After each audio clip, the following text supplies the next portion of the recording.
শ্রী সৌগত রয় মহাশয়কে, যিনি 2024 লোকসভা ইলেকশনে 16 নম্বর দমদম কেন্দ্র থেকে বিজয়ী হয়েছেন।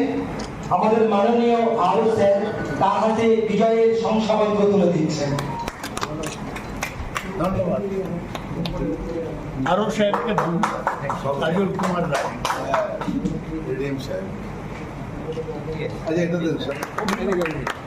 জীবনে প্রথমবার বিধায়ক হয়ে উনি সবার মুখ উজ্জ্বল। জয় বাংলা। জয় বাংলা।